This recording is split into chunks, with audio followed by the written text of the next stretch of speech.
신학은 고루하고 능력이 없는 것이다. 신앙은 지식은 없고 열정만 있다라고 합니다. 이 두 가지를 꼭 나누어야 할까요?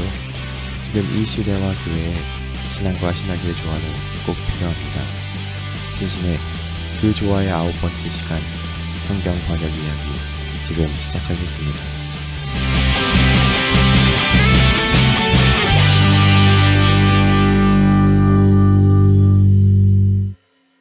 예, 교수님 또 잘 지내셨나요? 예, 더운 날씨 잘 지내고 있습니다. 네, 안녕하십니까. 저는 신신의 팟캐스트 진행을 맡은 현성교사입니다. 예, 전인수 교수입니다. 네, 저희가 이제 좀 녹음을 좀 했다고 자연스럽게 소개는 나오네요. 네네네. 저희가 저번 시간까지는 선교사님들에 대한 이야기를 좀 해봤습니다. 근데 선교사님들 이야기를 하면은 꼭 빠지지 않는 게 있는데 그 중에 하나는 이제 성경 이야기인 것 같아요. 맞아요. 그 한국 교회의 가장 중요한 특징을 성경에 대한 관심, 사랑 네. 이걸로 보고 있거든요. 그리고 지금 많은 기독교인들이 신앙생활을 잘 하고 있느냐, 네. 거기에 기준이 성경을 하루에 잘 읽느냐, 그렇죠. 읽지 않느냐, 그게 중요한 기준이잖아요. 믿음을 더 강건하게 혹은 더 견고하게 하려면 말씀을 읽어야 된다. 그렇죠. 목사님이 우리 신앙 체크할 때 두 가지밖에 없잖아요. 기도 열심히 하냐. 말씀 많이 읽냐. 네, 그렇죠. 그래서 성경 번역이 상당히 중요하죠. 그래서 아마 선교사님들께서 이제 당시 조선에 들어오셨지만 아마 한국어 성경을 가지고 들어오시지는 당연히 않으셨겠죠. 그 언도우도 아펜젤러가 1885년에 한국에 들어올 때 네.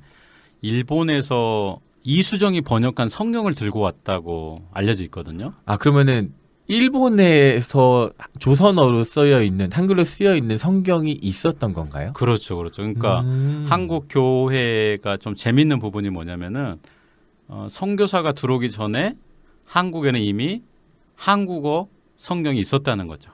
아, 그건 되게 신기한. 그러니까 아마 저희는 오늘 이번 시간에는 성경 이야기를 좀 한번 해보려고 합니다. 예, 중국과 일본에서 성경이 먼저 번역이 됐어요. 선교사가 들어오기 전에. 그러니까 무슨 얘기냐면은 공식적으로 한국에 선교사가 들어오기 전에 네. 중국 쪽에서 한글 성서 번역에 대한 작업이 있었고 일본에서도 그런 작업이 있었다는 거죠. 그리고 그 일본에서 이수정이란 분이 번역한 성경을 언도우드 아펜젤러가 들고 한국에 왔다는 거죠. 야, 그것도 참 어떻게 보면 진짜 하나님의 섭리 이게 될 수도 있을 것 같아요. 그러니까 그 언도우드 아펜젤러가 네. 복음이 전해지지 않는 이 처녀지에 네. 복음을 전하러 왔는데 한글 성경이 번역됐다는 얘기를 들었을 때 어떤 생각이 들었을지. 언더우드와 아펜젤러는 일본에서 서로 알고 있었던 사이였었던 거죠, 교수님. 그러니까 미국에서 출발할 때는 몰랐지만은 요코하마에서 한국으로 들어오는 배가 자주 있지가 않아요. 네. 그러니까 오랫동안 대기를 해야 됩니다. 며칠을. 네. 그러니까 그 대기하는 동안 아마 교류가 있었을 거예요. 야, 근데 그렇게 해서 너 어디 가니? 나 조선에 가는데 이렇게 얘기하다가 그러면 아마 그런 얘기도 하지 않았을까요? 야, 우리가 지금 성경을 읽고 있는데 이 성경을 어떻게 조선말로 번역을 해야 되나? 어떻게 고민을 하다가 그 이수정 번역이 있다는 걸 알게 됐을 때는 뭐 충격이 크지 네, 않았을까. 엄청 충격이 컸을 거라고 그런 생각이 드네요. 예.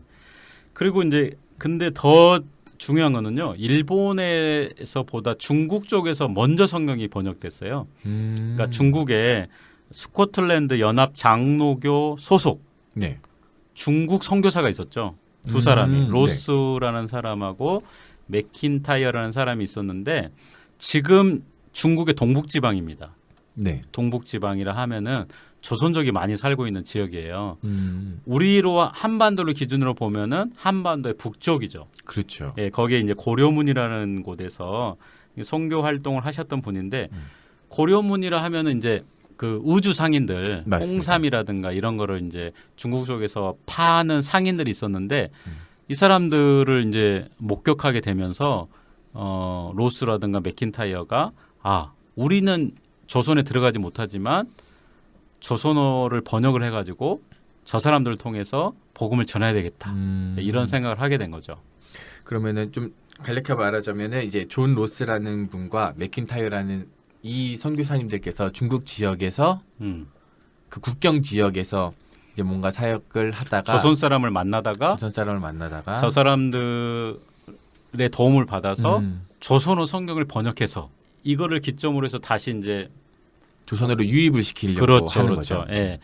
그 성경을 파는 사람들이 있었어요 그 당시에. 그걸 이제 우리가 권서, 네, 성경을 권한다, 권할 권자, 네, 혹은 매서인, 판매하다 이런 뜻이거든요. 네. 그래서 성경을 판매하는 사람들이 이제 그러니까 우주 상인들이 쉽게 얘기하면은 홍삼을 팔았던 사람이었는데 네. 성경을 파는 사람이 되는 거죠. 이런 계기를 통해서. 그러면 성경만 팔았던 건가요? 아니면 다른 책도 판매를 하다가 거기에 성경이 끼어져 있는 그건 건 건가요? 아닙니다. 음. 우리가 이제 권서 매서인 할 때는 네. 성경을 전문적으로 파는 사람들을 이제 얘기를 하는데 네. 로스나 맥킨타이어 이 선교사들은요 우주 상인들을 통해서 한국어를 배워요. 네. 그러니까 한국어 선생으로 일종의 이제 해가지고 점점 이 사람들에게 이제 기독교도 전하고 이제 세례도 주고 그러면서 본격적으로 이제 성서를 해석하게 되는데 네. 그래서 로스역이라는 성서가 탄생을 하는 거죠. 로스역이요? 네, 로스역이라고 우리가 이제 주로 부르게 되는 그런 이제 성경이 탄생을 하게 되는 겁니다. 근데 재밌는 게 네. 성경 번역이 쉽지가 않잖아요. 그렇죠. 일단은 헬라어, 히브리어가 돼야 되고 네. 그다음에 그거를 다시 한 지방 언어로, 한 국가의 언어로 이제 바꿔야 되잖아요. 네. 그러니까 이게 상당히 어려운 작업인데 성경이 또 최소 가장 오래된 거는 뭐 수천 년 되고 그렇죠. 뭐 최근에 거라 해도 최소 2000년 되는 그런 문서다 보니까 고대 문서고 네. 번역하는 게 쉽지가 않은데 이렇게 진행이 돼요. 한국 사람은 한문에 능통하잖아요. 그렇죠. 그러니까는 한국 사람이 헬라어 히브리어를 읽을 수가 없으니까 네. 처음에는 이제 신약 성경만 번역이 됐는데 중국 쪽에서는 신약 성경이 번역이 된 거예요. 근데 당연히 이제 헬라어를 참고를 해야 되잖아요. 네. 근데 한국 사람은 참고를 못 하죠. 그렇죠. 그래서 중국어 성경이 한국 사람에게 있어서는 번역하는 그런 기초 자료가 되는 거예요. 중국에는 이미 성경이 번역돼 그렇죠. 있었으니까. 그래서 저도 지금 요즘 보면은요. 중국어 성경하고 우리나라 성경이 제가 보기에는 택이 비슷한 점이 많아요. 그래요? 번역할 때 보면은 단어 선택 이런 게 뭐 저는 중국어 성경을 읽을 수가 있으니까 네. 보면은 굉장히 유사점이 많다 이런 생각이 많이 드는 게 뭐 그때까지 소급할 수 있을지는 저도 잘 모르겠어요. 근데 어쨌든 좀 비슷한 점이 있고 그리고 서양 선교사들은 헬라어라든가 영어 성경을 참고로 하는 거예요. 그렇죠. 그러면 일단 이제 조선 사람이 한문 성경을 토대로 일단 번역을 합니다. 한 문장을 번역을 했다고 보세요. 그러면 서양 선교사가 이 번역문을 가지고 헬라어와 영어 성경을 대조해서 조선 사람들과 다시 토론을 해가지고 번역문을 완성하는 거예요. 네, 그런 과정을 거쳐서 하니까 굉장히 오랜 시간이 걸리고 굉장히 시간과 노력이 많이 필요했겠네요. 그렇죠. 그러니까 한 나라의 성경이 완역되는 건요 엄청난 사건입니다. 네. 그리고 재밌는 게 우리가 여호와를 우리가 뭐라고 부르죠? 여호와 그 뒤에 하나님? 하나님이잖아요. 근데 이제 많은 기독교인들이 좀 잘못 알고 있는 부분이 있더라고요. 현도사님은 어떤지 모르겠어요. 하느님하고 하나님하고 어떤 게 맞아요? 저는 그거 두 개가 같은 거라고 알고 있는데. 그 같은 거라고 알고 있어요? 네. 좀 많이 진보하신 건데. 그 많은 사람들이 이 하느님하고 하나님을 다른 거라고 생각을 해요. 그래가지고 하느님은 하늘 플러스 님이다. 그렇죠. 예. 그래서 이거는 천주교에서 쓰는 신명이지 우리 개신교랑 맞지 않는다. 우리는 유일하신 하나님을 우리는 쓰고 있다. 이렇게 많은 분들이 오해하시고 막 용감하게 설교하시는 분도 있더라고요. 근데 기본적으로 하느님하고 하나님은 같은 신명이라고 봐야 됩니다. 네. 그게 어떻게 시작이 된 거냐면은 우리 원래 조선 사람들이 어떤 영적인 존재, 네. 그 다음에 어떤 주제자로서의 개념을 갖고 있었는데 그게 하느님이었어요. 그래서 제가 지난 시간에 이런 얘기 했던 것 같은데 스님도 넘어질 때 오 하나님, 네. 오 하느님 뭐 이렇게 한다고 그랬잖아요. 근데 조선 사람들에게 그런 고유한 하나님 개념이 있었거든요. 그거를 로스와 맥킨타이어가 채용을 한 거예요. 그러니까 거기에는 물론 우리가 지금 알고 있는 어떤 유일신 사상보다는 하느님에 대한 개념이 더 강했던 거죠, 사실은. 네네네. 그래서 토착화가 된 겁니다. 그러니까 조선 사람들이 기본적으로 쓰고 있는 하나님 이름이 로스라든가 맥킨타이어가 사용을 한 거죠. 그게 좀 더 피부로 그러니까 적절하다고 생각해서 생각한 거죠. 생각한 예, 거죠. 그래서 그 하느님이라는 신명을 썼는데, 근데 많은 사람 지금 많은 개신교인들은 그거를 알지를 못해요. 아마 그렇게 생각하는 분들이 많을 것 같아요. 저도 어렸을 때 그렇게 들었던 것 같아요. 하느님은 하늘에 있는 많은 신 중에 단 하나이기 때문에 하느님은 하늘림에서 리을이 탈락해서 하느님이 됐기 때문에 그냥 많은 신들 중에 하나. 그렇지만 하나님은 하나뿐인 하나님이기 때문에 하나님이라는 단어가 더 맞다. 예, 그렇게 생각하거나 아니면은 내가 믿는 하나님은 하늘 플러스 님이 아니라고. 그런 분들이 많이 계셔요. 내가 믿는 하나님은 성경에서 말하는 유일하신 그 하나님이라고 이렇게 보는 거죠. 그런데 이제 이 하느님이라는 신명 자체가 맥킨타이어라든가 로스가 우리 조선 사람들이 고유한 개념으로 쓰고 있었던 그 신명을 채용했다는 거. 그거를 우리가 절대 잊어서는 안 되고 너무 용감하게 막 하느님하고 하나님은 다르다 이렇게 얘기하면 안 됩니다. 그러면은 그 하느님이라는 단어를 채택한 사람은 어떤 다른 사람들이 아니라 이 존 로스와 맥킨타이어 이 선교사님들께서 당시 조선의 문화를 보고 그 단어를 가져와서 그렇죠. 사용했다고 네, 보면 그렇죠. 되겠네요. 그런데 이제 왜 그런데 지금 많은 개신교 목사님들이 그런 오해가 생겼냐면은요. 뭐 저는 이렇게 생각해요. 그 일제 강점기 때 한글이 이제 그 한글 문법이 이제 좀 정착하게 되면서 네.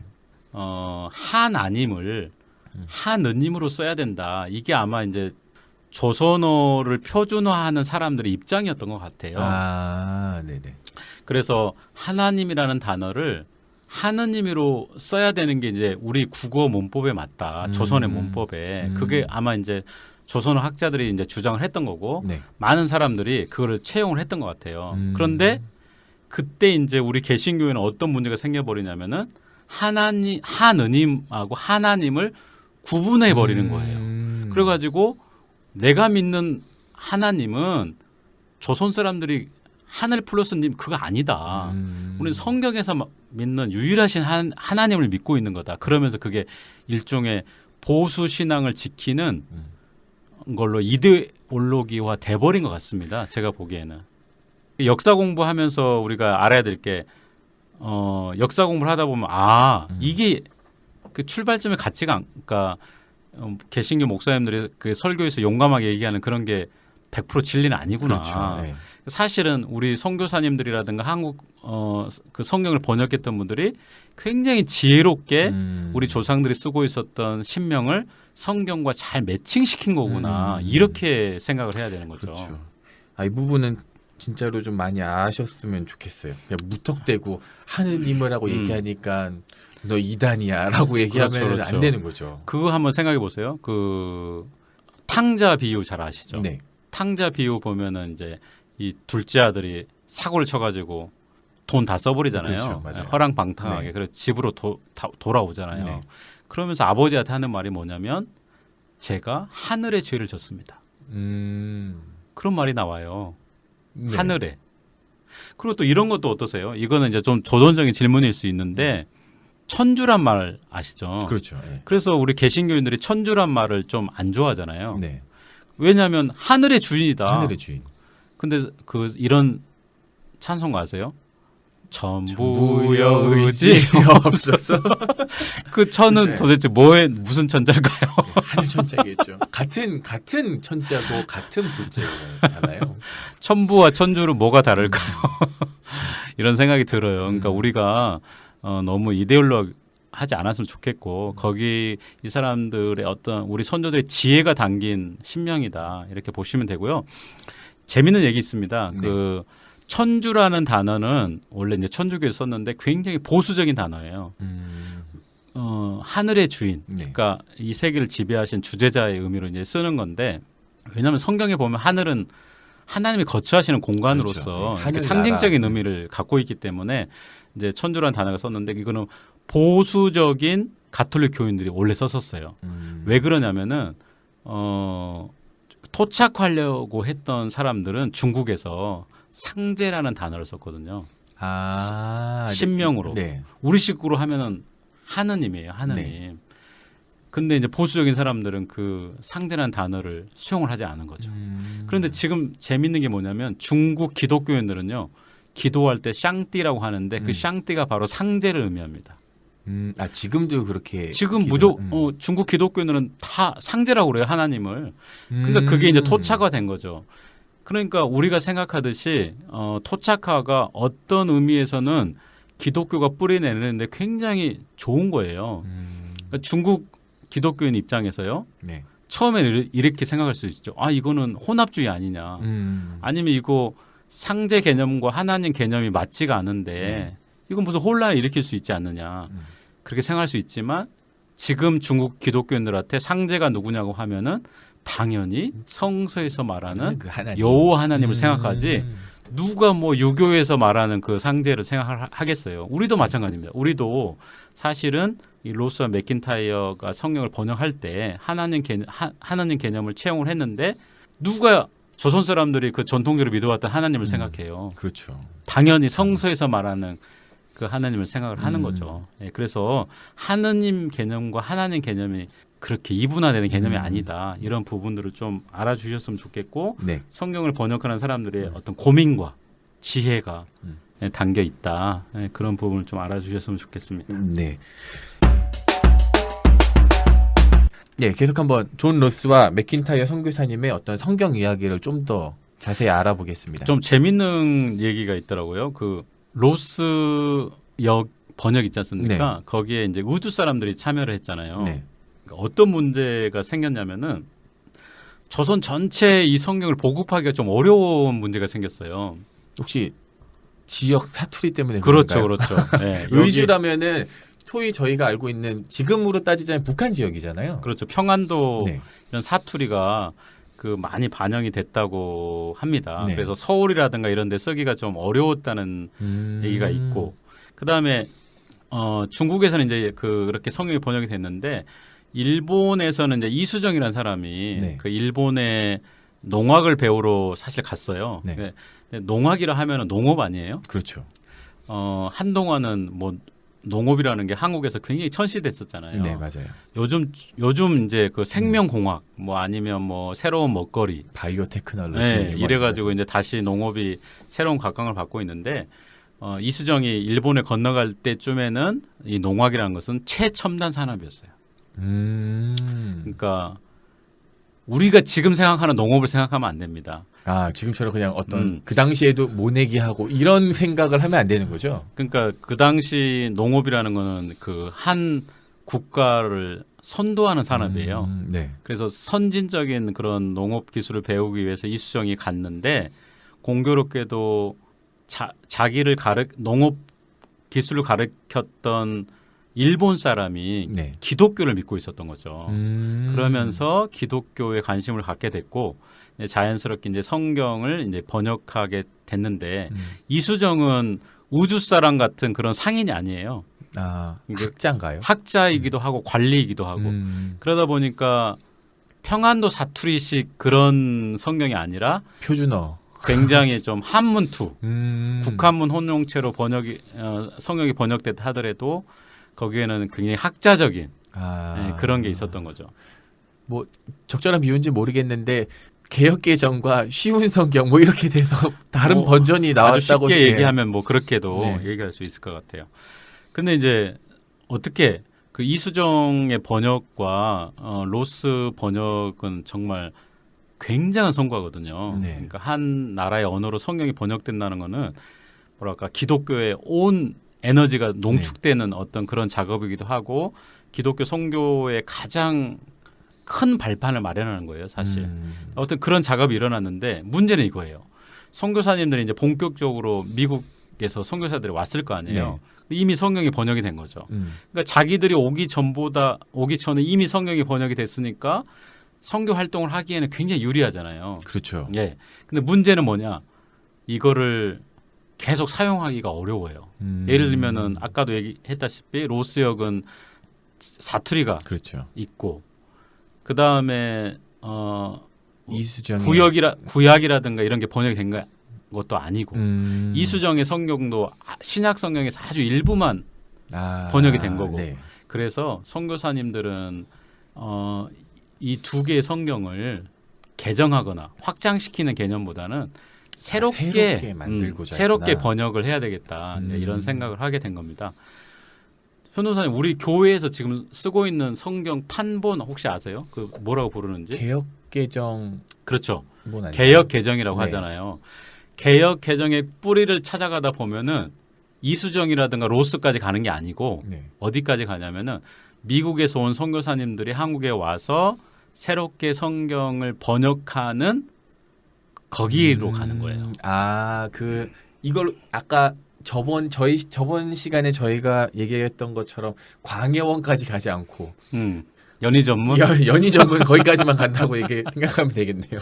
뭐 그런 유사하다고 할 수가 있는데 선교사님들이 이제 성경을 번역하는 건 쉽지가 않아요. 왜냐하면 엄청 어려웠을 것 같아요. 그렇죠. 뭐 한국어도 잘 모르는 상황이고 사전이 있었던 것도 아닐 테고. 그렇죠. 이 사람들은 오면서 이제 한국에 와서 사전을 만들면서 성경도 번역해야 되는 네. 상황이고 복음 전할 시간도 없는데 성경을 번역한다는 게 너무나 쉽지가 않고 막 이러면서 굉장히 오랜 시간이 걸리다가 결국 1911년에 신구약 성경이 완역이 됩니다. 그거는 어떤 분들?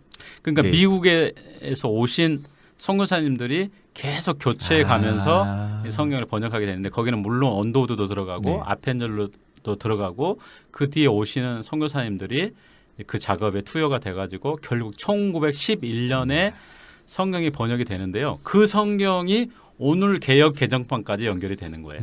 혹시 그게 개역 한글인가요? 아니구나. 그 당시에는 이제 성경 전서인데 성경 전서. 예, 그걸 우리가 구역이라고 그래요. 옛날 번역이라고 그래가지고 구역이라고 하는데 이게 이제 성경으로 번역이 되는 거죠. 그러니까 현도사님이 좀 왜 성경이 어려운지 아시겠죠? 지금 그렇죠. 성경이 개역 개정이 왜 어려운 것 같아요? 개역 개정이 왜 이렇게 어려울까요? 너무 오래돼서 1911년에 번역된 그쵸. 성경이 지금까지 오다 보니까 그 당시 단어일 테고 그 당시 어떤 문체일 그렇죠. 텐데. 그러니까 저는 그 성경 번역에 대해서 우리가 좀 더 고민해야 되는 게 저는 이렇게 생각해요. 우리 청소년들이 지금의 개역 개정을 보면 이건 외래어 아닐까요? 못 읽는다고. 외계어 아닐까? 외계어.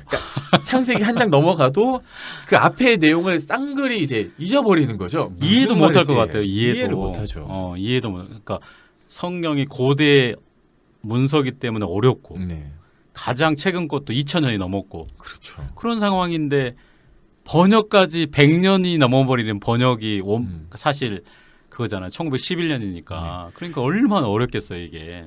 어떤 친구들은 왜 가끔 그런 문장들 있잖아요. 하나님께서 이거를 이렇게 하셨을지 아니하리오리이다. 뭐 이런 말씀은 이게 부정문인지 긍정문인지를 못 알아듣는 거라서 하나님이 하지 말라 하는 건데 사실은 하는 걸로 이해한다거나 그렇죠. 너무 어려워서. 또 이런 생각도 들어요.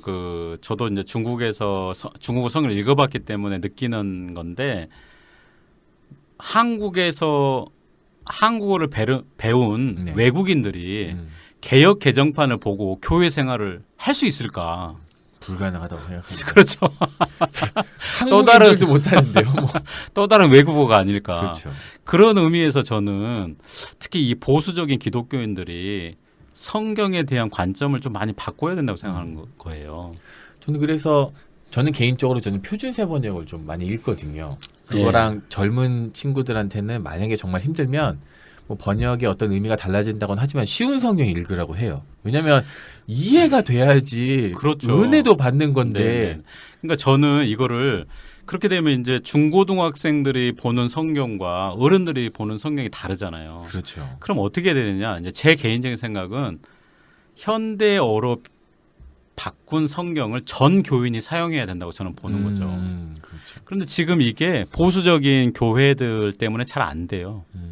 그러니까 보수적인 분들은 성경이 번역이 되잖아요. 그러면은 거기에 조금이라도 본인의 신학 사상, 용어가 마음에 안 들면요. 전면 거부해 버려요. 맞습니다. 그리고 지금 개역 개정이 이제 90% 이상 쓰고 있지만 여전히 개역 한글판을 쓰고 있는 교회도 저는 있는 걸로 알고 네, 있거든요. 맞아요. 왜냐하면은 번역 성경이 마음에 들지 않는다고 보는 거죠. 음. 근데 개역 한글에도 많은 문제점이 있는데 네. 그러니까 성경이라는 거는 완전하지가 않거든요. 그렇죠. 그래서 번역을 하면 할수록 좋아지는 거지 사실 나빠지기는 어려워요. 네.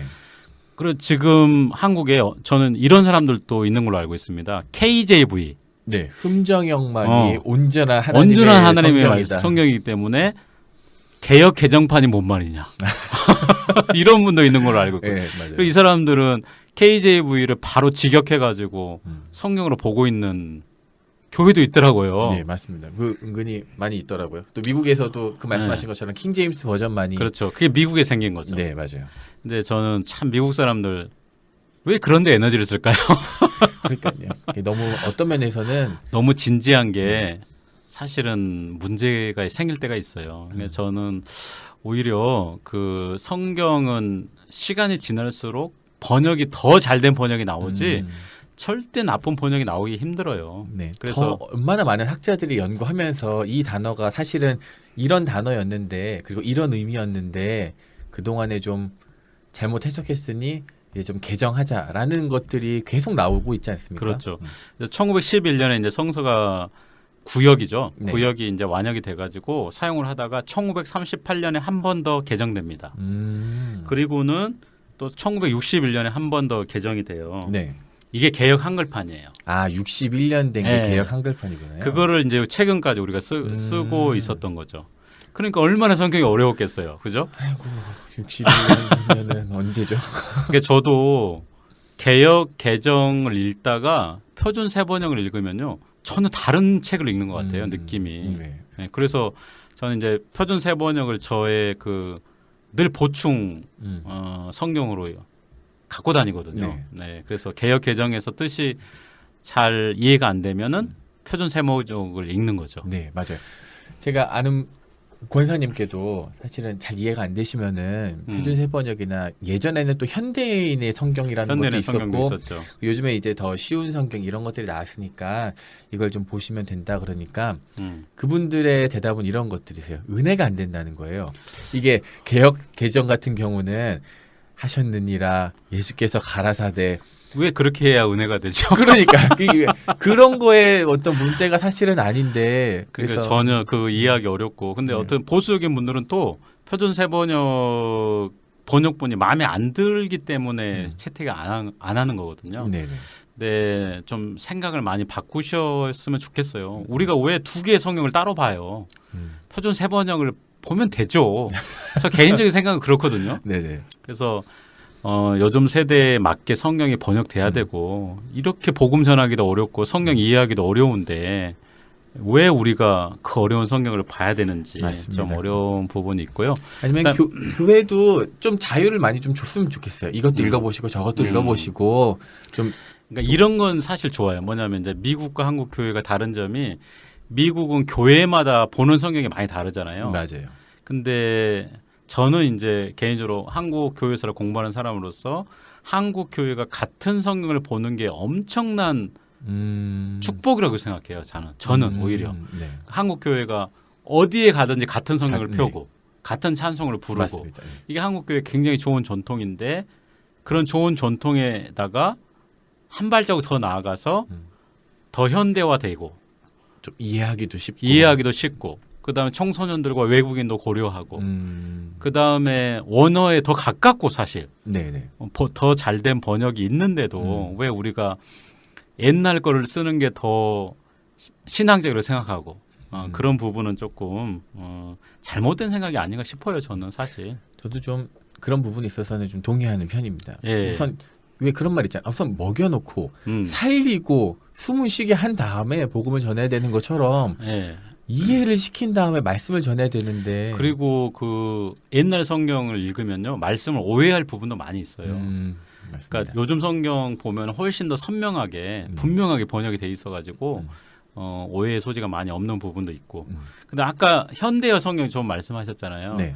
현대어 성경은 또 이제 생명의 말씀사에서 나왔는데 그게 이제 사실은 개혁 한글판이 어려우니까 젊은 세대들을 위해서 새롭게 번역이 된 건데 표준 세번역하고 현대어 성경은 일치점이 뭐냐면은 현대어에 초점이 맞춰진 거예요. 네. 그런데 어떤 게 더 권위가 있냐면은 표준 세번역이 훨씬 권위가 있습니다. 그 이유는 뭐냐면은 표준 세번역은 성서 공회에서 번역을 했고 네네. 현대어 성경은 생명의 말씀사에서 번역을 했기 때문에 완전히 권위 자체가 다르고 그 다음에 표준 세번역은 원전이 모본이에요. 네네. 근데 현대어 성경은 영어 성경이 모본입니다. 또 그런- 그런 차이점이 좀 예, 그거는 있네요. 완전히 다른 거죠. 우리가 번역을 생각하면은 영어가 사실 번역은 잘 돼 있지만 그렇다고 영어 성경을 모본을 한 거를 교회에서 쓸 수는 없잖아요. 그렇죠. 그건 예. 약간 권위의 문제가 그렇죠. 분명히 있겠네요. 예, 많은 문제가 있죠. 요즘에 많이 정말 유명한 성경책 중에 메시지 있지 않습니까? 유진 피터슨 예. 목사님께서 이제 그래서- 개인적으로 하신 그래서 저는 이제 그 개인이 번역한 성경이 뭐 좋다고는 하더라고요. 근데 그래서 그런 위험이 있어요.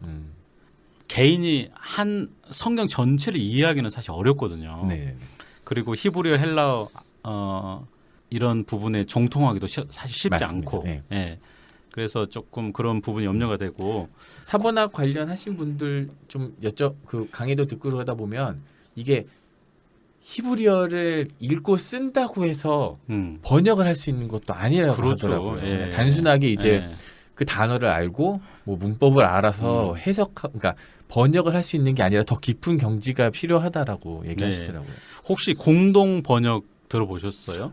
예, 알고 있습니다. 그 가톨릭과 어. 개신교가 이제 함께 그렇죠. 우리나라가 그 70년대, 네. 1970년대에 에큐메니칼 운동이 되게 활발했었어요. 네. 그러니까 에큐메니칼이라는 거는 교회 전통을 넘어서 교회 일치를 네. 추구하는 그래가 운동인데 그래서 가톨릭하고 진보적 개신교인들이 좀 대화가 됐었거든요. 맞아요.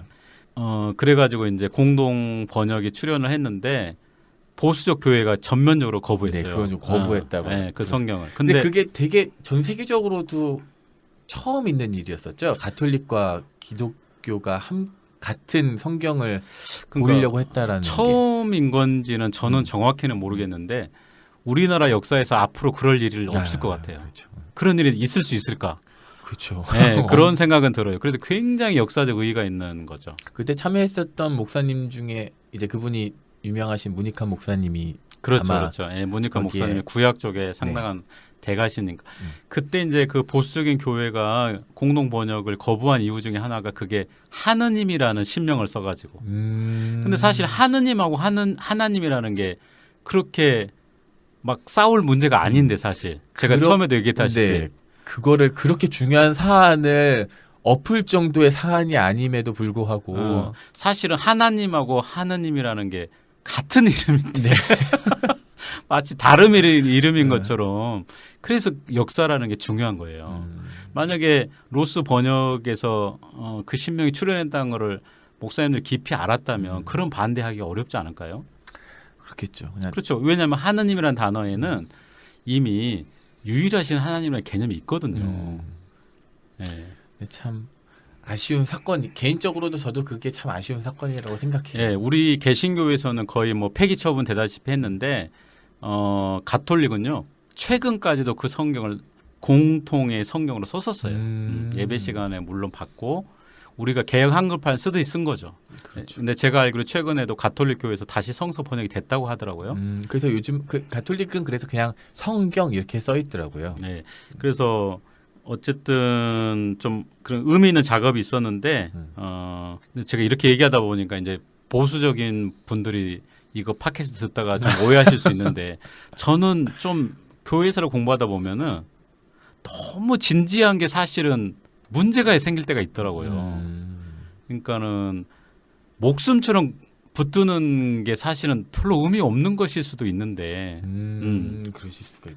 저는 사실 교수님 이제 교회사 공부하시고 그래서 뭐라 그럴까 약간 보수적으로 그리고 신앙도 좋게 보수적이면은 기존에 있었던 거를 원래 좀 유지하고 지키는 쪽이 흔히 저희가 알고 있는 보수잖아요. 그렇죠. 근데 이제 어떤 면에 있어서는 뜯어서 좀 고치고 이런 것들은 개정하자라고 하는 네. 것들이 근데 좀- 이제 정말 의미가 있는 부분을 붙들고 계승을 해야 되는데 그렇죠, 맞아요.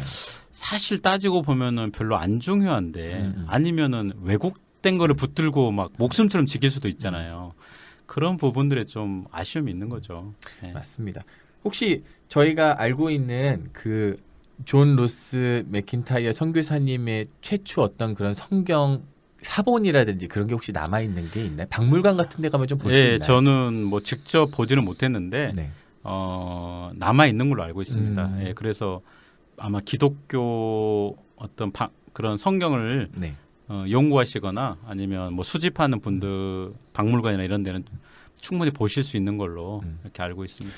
그러니까 중요하게 좀 오늘 시간에서 알아야 되는 거는 이미 선교사님들께서 조선에 들어오시기 이전에 음. 일본과 그리고 그 압록강 지역 어떤 의주 지역에서 성경 번역이 활발하게 좀 한반도 북부에서, 한반도 북부에서 예. 일어나고 있었고 또 더 재밌고 놀라운 사실은 아펜젤러와 언더드 선교사님께서 그 이수정이란 분께서 뭐 개인적으로시겠지만 번역했었던 성경을 가지고 들어오셨었다는 거. 그렇죠. 그리고 지금 우리가 쓰고 있는 성경은 선교사님들이 새롭게 번역을 했고 그게 1911년에 완역이 됐고 네. 그게 이제 몇 차례 개정 작업을 거치면서 오늘까지 오게 됐다는 거죠.